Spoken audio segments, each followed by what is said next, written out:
Добре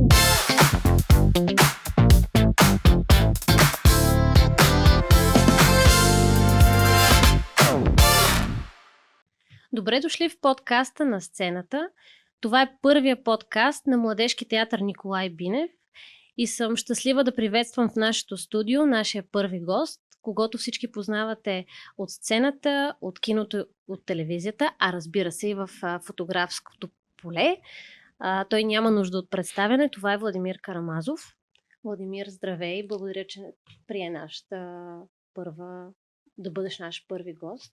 Благодаря, здравей. И аз се радвам, че така. Надявам се подкаста да има голям успех. И е нещо много хубаво, че Младежкият театър първи така ще стартират такъв тип интервюта в онлайн пространството и се радвам, защото доколкото знам, няма такъв подкаст. Няма такъв подкаст. Пионери сме, както се казва в това поле. И да не пропусна да кажа на нашите зрители, че подкаста ще могат да го гледат и в дигиталните платформи на BTV. Сега, преди да си поговорим с теб за актьорското майсторство, за фотографията и за ролите ти в спектаклите на Младежки театър Николай Бинев, ми е интересно като човек, който се занимава и прохожда и в актьорското майсторство. Кога за теб сцената е убежище? Кога е битка? Кога е дом? Много странно, че при мен вече всичките тези неща с годините много се размиха и за мен сцената е нещо, което така съпъсва живота ми от много малък. И аз съм привикнал с това, с сцената и по някакъв начин я имам за нещо по-различно от моето ежедневие. През годините аз така разбрах, че това не е много хубаво, но аз нищо не можех да направя по случая. Просто имаше години, в които аз страшно много съм играл и всеки ден аз съм си прекарвал в живота си в театъра и с моите колеги. Изведнъж наистина театъра стана, в момента това си давам сметка, че ако тръгна да снимам, аз в Народния театър или в който да било театър, аз не мога да направя един кадър вътре, защото просто нищо не ми е непознато, интересно и така все едно да снимам в къщи. Нещо подобно е. Тоест театърът естествено е твой дом. Някакъв мой дом е, да. Такъв, от който вече е леко байгън дом, защото то, нали, от собствения дом някакси човек иска да промени нещо вътре, прави ремонти от време на време, само да се почувства малко по-уютно, нещо друго да вкара в него. Докато така театъра сега в момента в театъра това, което е новото, че влезнаха страшно много млади актьори и всъщност това някакси променя атмосферата на театъра. Тъпото, че аз много не ги познавам, защото пък точно когато те започнаха да влизат в театъра, аз тогава някакси се отдръпнах много от театъра и по някакъв начин не ги познавам, но пък им се радвам така на някаква енергия. По-скоро познавам младите актьори от Младежкия театър, защото там с тях играя. В Народния театър не ги познавам. И всъщност това е някаква новост, която така театъра предоставя в момента. Ето, като говорим за младите колеги актьори, според теб, те по-смели ли са в решенията, които взимат на сцената? Не, те са по-смели изцяло като хора. И няма да скрия, че спрямо от тях аз наистина се чувствам малко задръстен, защото ние по наше време, когато така сме тръгвали да пробиваме и да правим някаква кариера, някак всичко беше много семпло и много чисто. Ние просто бяхме актьори. Тоест ти се насочваш? Насочваш се. То нямаше онлайн пространство, нямаше инфлуенсъри, нищо.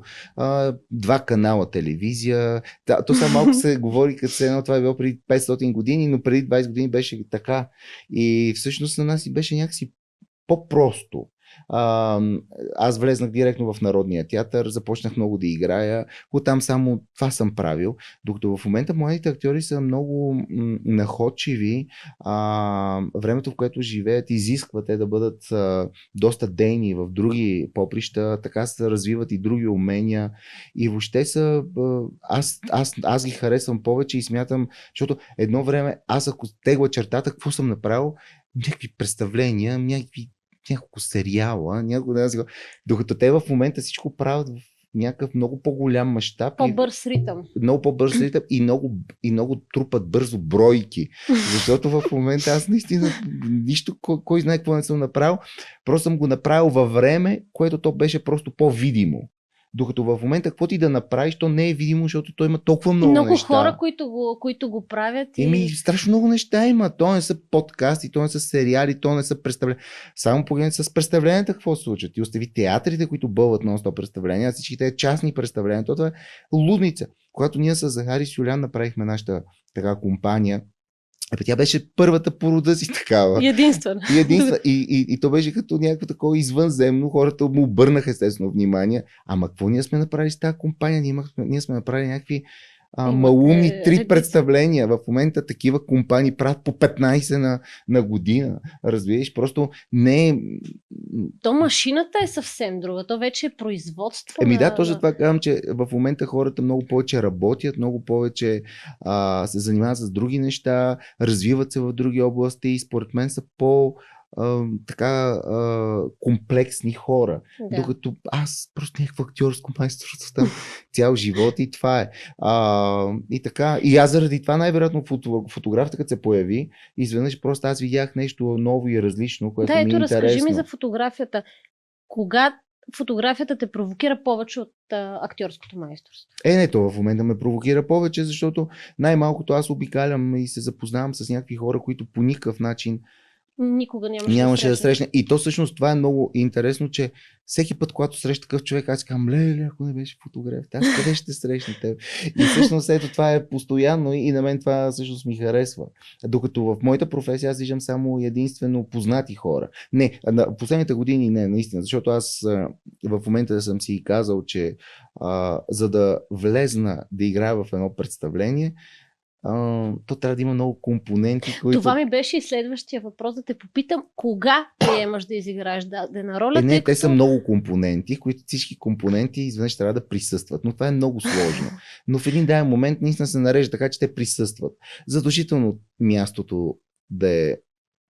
Сега не искам да убия, просто какво да направя, да там стигна. Място трябва да е някакво за мен непознато. Режисьора задължително трябва да е от тези, които аз препознавам, които са 3. Тоест нямаме голям. Текстът да е готин, хората, с които си партнирам, да са млади, задължително аз да не ги познавам. Или ако не ги познавам. Или ако ги познавам, да са хора, които са ми близки на мен и които са ми приятни, които също са много малко в нашата гилдия. И така и те са много компоненти. Изведнъж обаче бам, просто става нещо и всичките неща съвпадат и аз съгласявам.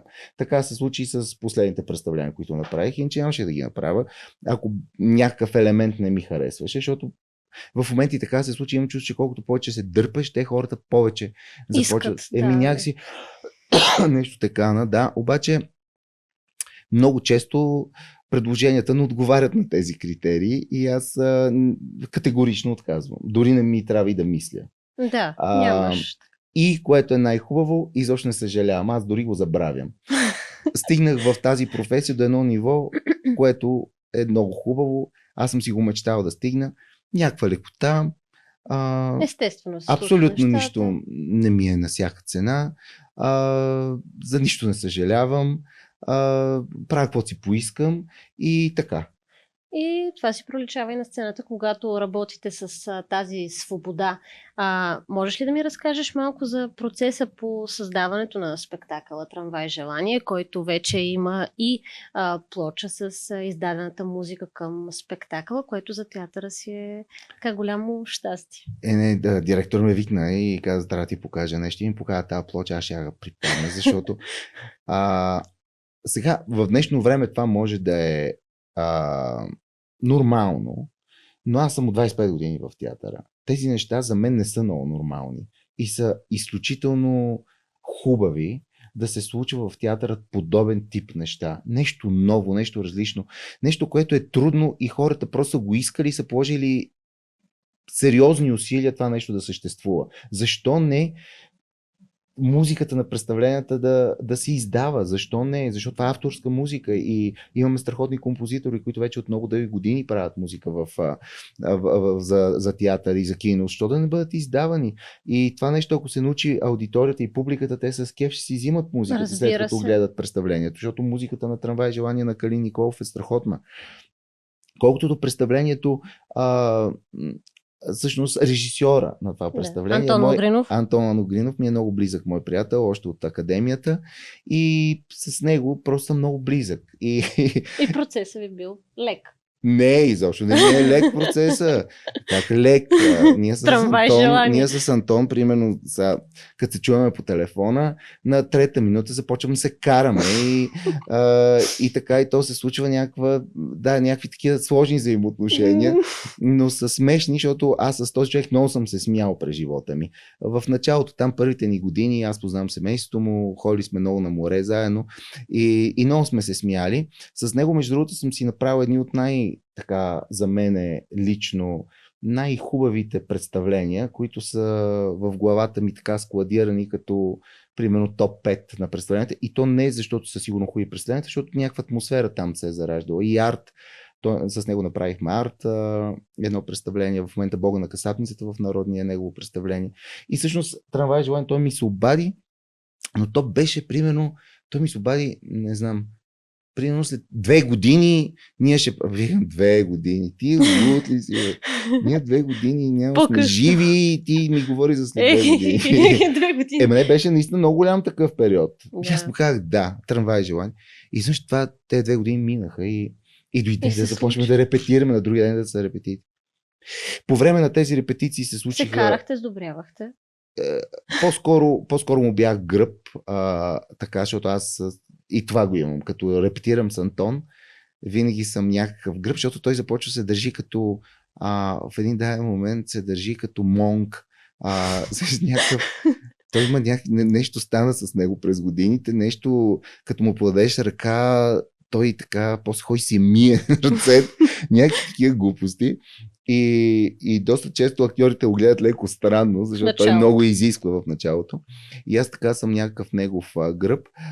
За съжаление, по време на това представление се случиха в моето семейство много така неприятни неща, възможно най-неприятните. И също с това го свързвам, че ако не беше това представление точно по това време да се случи, най-вероятно този период за мен ще да бъде много пъти по-труден и тежък. И всъщност представлението така ми помогна да преведе през този период. И сега се радвам, защото вътре Веси, тя така пред очите ми премина през това, което в нашата професия хората не може да го опишем какво е. Но да направиш така голяма роля, артистка, която до тогава не е играла толкова голяма роля, е доста сложно. И тя премина през всякакви всевъзможни етапи, състояния. Колебания. И мисля, че успях да й помогна. Стигнал съм до някаква такава възраст, може би, в която се усещам, че бих могъл да помогна с някакъв малък разговор или нещо подобно. После ми каза, че се ми помогнал, за което се радвам, защото тя някакси го приема всичко много фатално. Леле, майко ми. Толкова вече, дай го по-леко, нищо фатално няма. И да не направиш тази роля много важно. Но аз мисля, че тя се справи супер и така. Представлението аз го харесвам и го играя с кеф. Партньорството на сцената е едно от най-важните неща, доколкото аз знам. Така че работата ви, двамата на сцената и химията, която има там, тя е абсолютно видима за зрителите. Това с партньорство също е малко такова, защото ние едно време играехме само с едни и същи актьори и това партньорство, какво партньорство дава. Това партньорство, аз вече неща изобщо да ги видя тия хора да играя с тях. Макар, че много е странно, че прави оговорката, че аз съм се променил много. Другите хора и моите колеги, те са си по този начин и най-вероятно тяхното е правилно, не моето, защото аз много измених моите мечти, измених си стремежите ми и изведнъж нормалното за мен стана скучно. докато всичките останали ги гледам, че така са си в Плуват. роля, в какво съм разпределен, все още се вълнуват. Аз вече отдавна не се вълнувам от тези неща. А коя роля най-много ти е въздействала на теб като човек? Да те промени? Да, една роля, всъщност това представление беше голяма хапка за българския театър и тук в България хората си спомням, че дори майка ми и баща ми тогава бяха дошли да го гледат и казаха: ние абсолютно една минута не разбрахме това представление. Кой спектакъл е това? Танцът Делхи на Галин Стоев. Да, за България това си беше сериозна хапка. Така е. Абсолютно представление, което българската публика по никакъв начин не можа да разбере. Но ние след това отивахме във Франция и видях разликата между френската публика и българската публика. Там имахме голям фурор с представлението. И всъщност представлението Иван Верипаев е написал пиесата след като майка му загива в катастрофа и той я видял на парчета в моргата. Тогава той по някакъв начин изпада в много сериозна депресия, затваря се, с никой не говори и пише тази пиеса. И всъщност тя разглежда някакви въпроси, които мен тогава много ме тормозеха. И тази пиеса даваше отговорите. Просто това и Галин така репетира, че той не те оставя, не ти дава, не ти показва пътя към ролята или към пиесата, а то става сам да намериш твоята истина в тази пиеса. И всъщност това за мен беше много интересен и много важен процес. И ето там имаше неща, които му успокоиха мене като човек. Например, това никой няма да го забравя и до ден днешен много ми си в главата, че нещата са такива каквито са. И ти трябва просто да ги приемеш и да свикне с тях, а не да се опиташ да ги промениш. Да. Защото ако се опитаме да ги променим, до никъде няма да стигнем. И това означава да се вкараш в някаква в нещо, което ще започне да се потишкаш от това, че ти не можеш да го измени, а то не може да го измени, защото светът е такъв. Просто трябва да най-простичкото нещо да си кажеш това е такова и да го приемеш такова каквото е. И така ще живееш по-леко. И много такъв тип неща, които тогава тази пиеса много, много ми помогна и до ден днешен аз помня текстове от нея. Имах много големи монолози, които така някакси ги помня.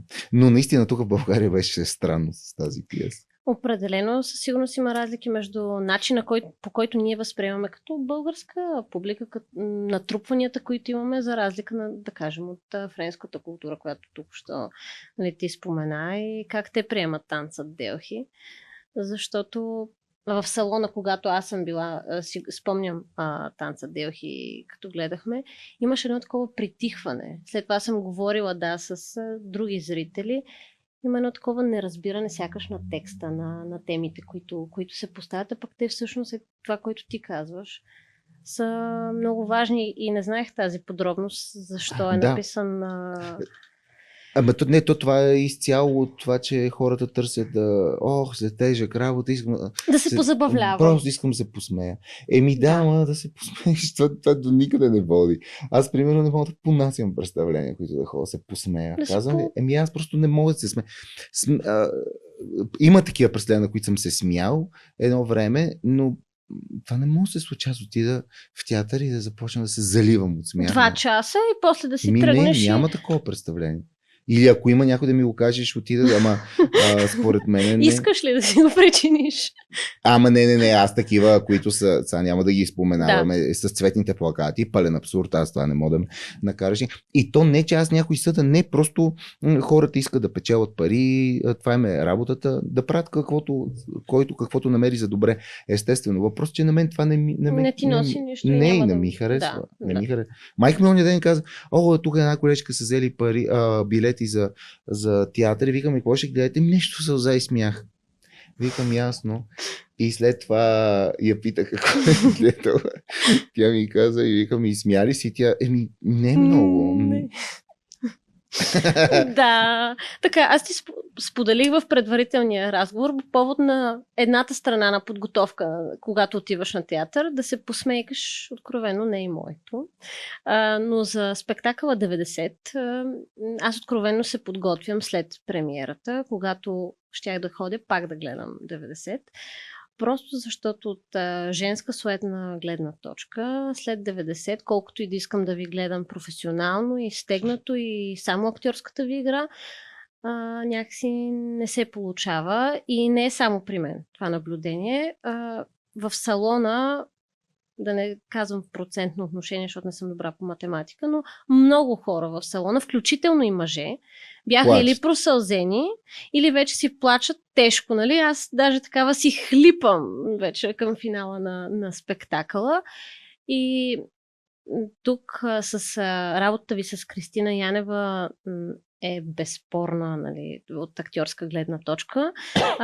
Но разкажи ми малко за процеса ви с Ивайло Христов, как работихте, как ти прие ролята, нали, точно в контекста, че очевидно те е провокирал. Първо, че аз съм си казал, че Ивайло в този живот, каквото и да направи, каквото и да ме покани, аз ще отида и ще играя без изобщо. Аз дори не знаех каква е пиеста.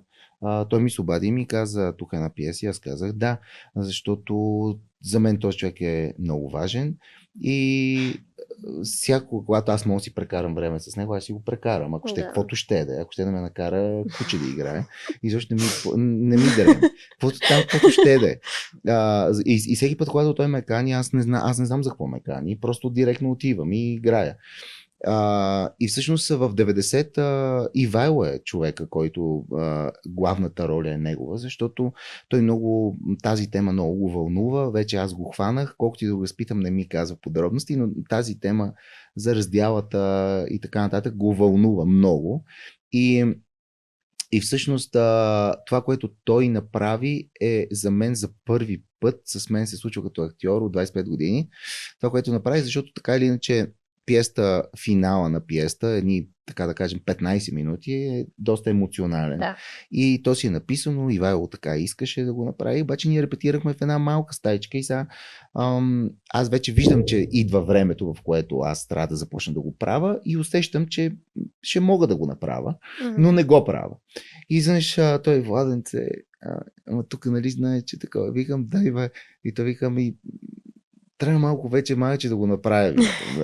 Вече дойде време. И аз видях, че той иска аз да го направя. Да.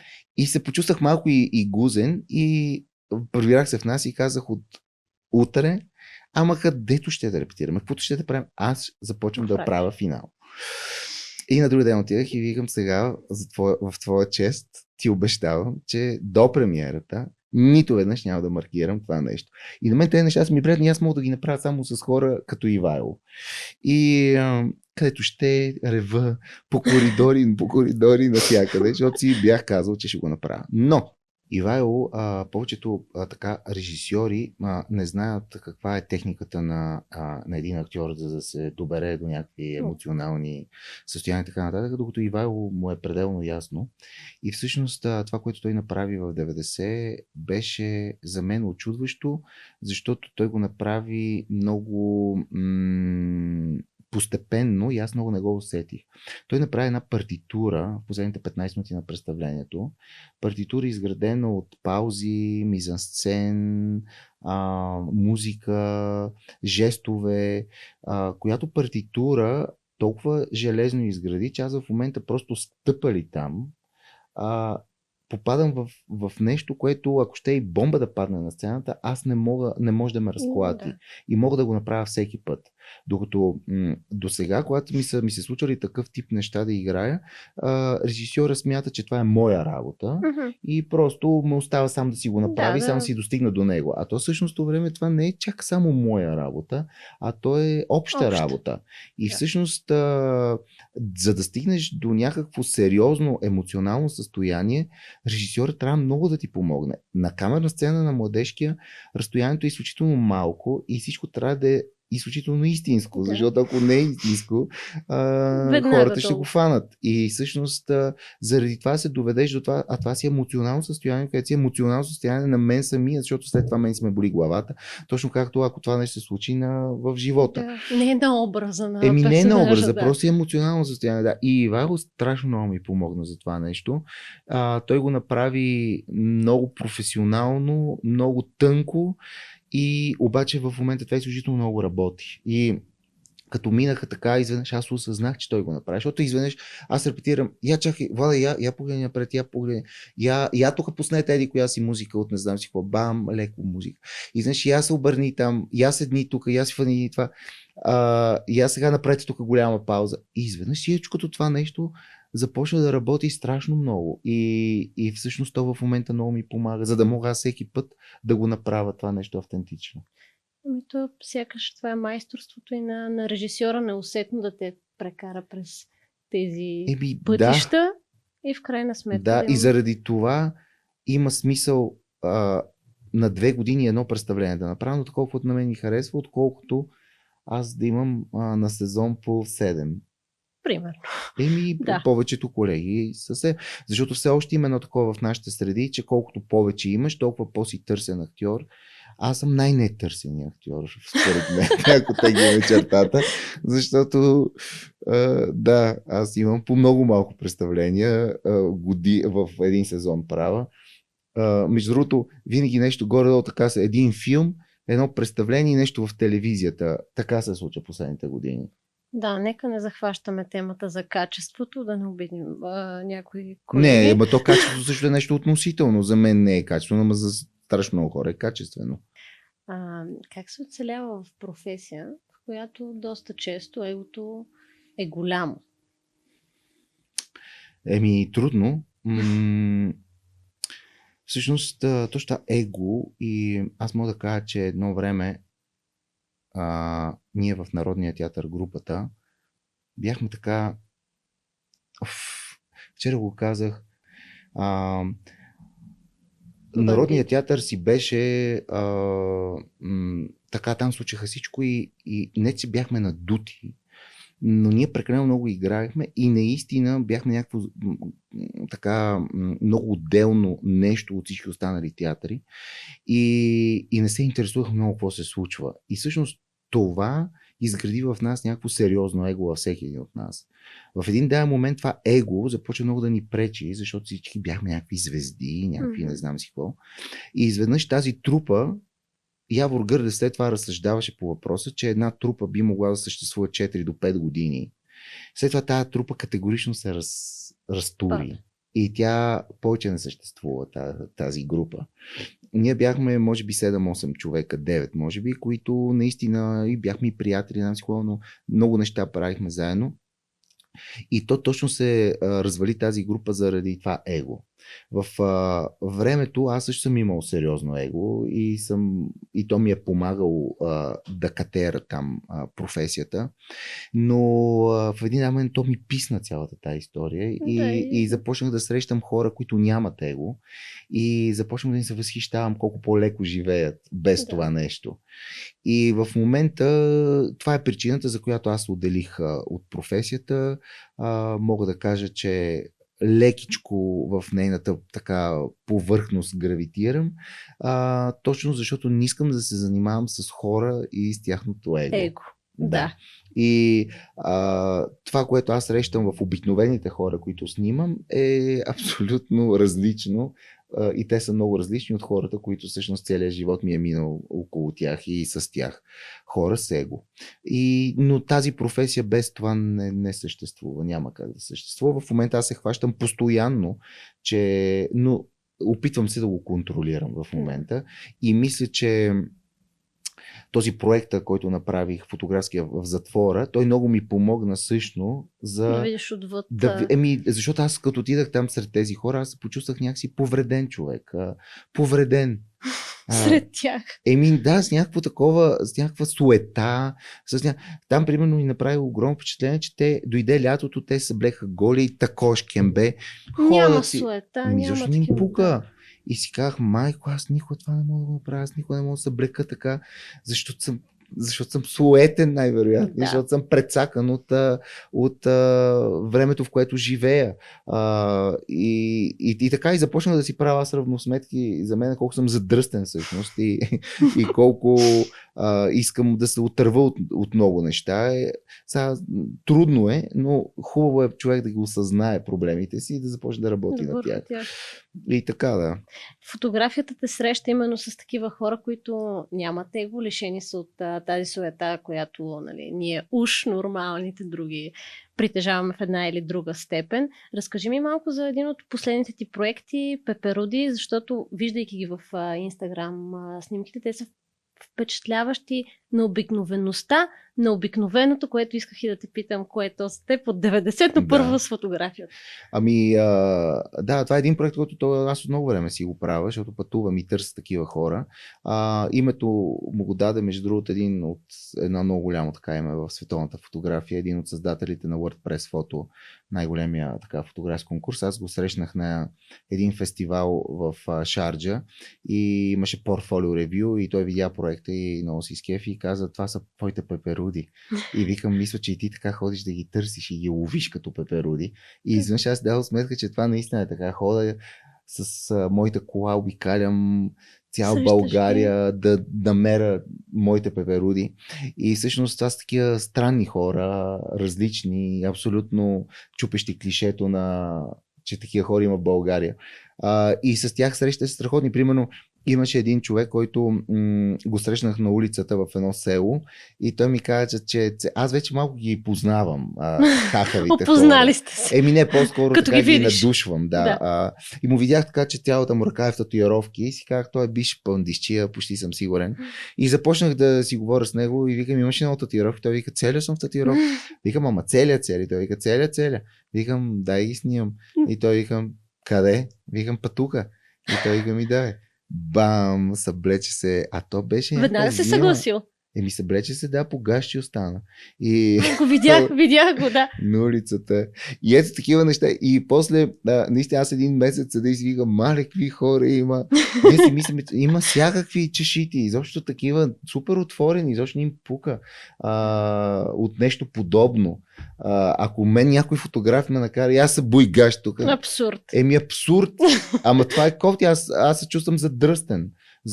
Някакъв задръстен човек от София. Искам да съм много по-свободен и много да не ми пука, ама то ми пука и не съм свободен. И всъщност това също така ми дава някакъв контакт с обикновените хора, който за мен е много важен. Наистина е много важен. Да. Защото просто няма как да ги срещна тия хора. Така е. Сега връщам те малко към темата за любовта и спрямо и спектаклите, за които говорихме, Трамвай, желание и 90, според теб любовта разрушителна сила ли е или е такава, която спасява? За теб. Не, пак ще кажа нещо, до което стигнах.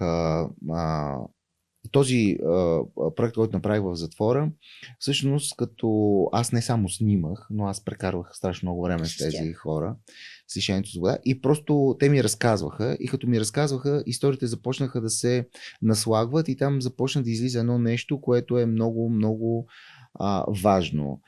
И то е, че в детството си на 90 и кусор % от тези хора точно е липсвало любовта.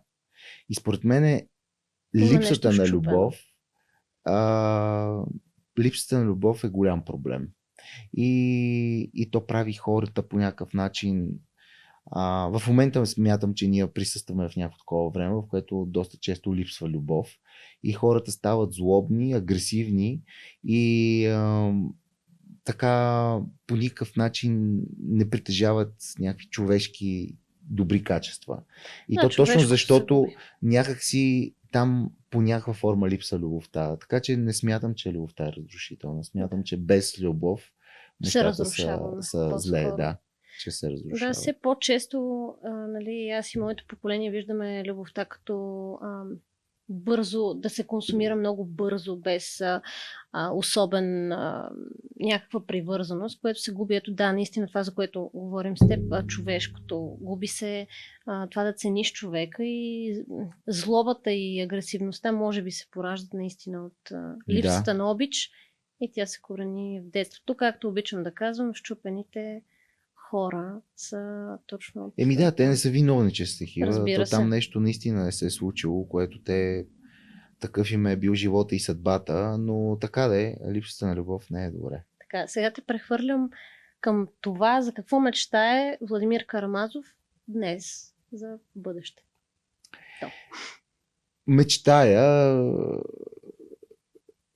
са ми свързани с фотографията и то не толкова... Просто имам в главата си за мен много важни проекти, които искам да осъществя, и тези проекти са трудни.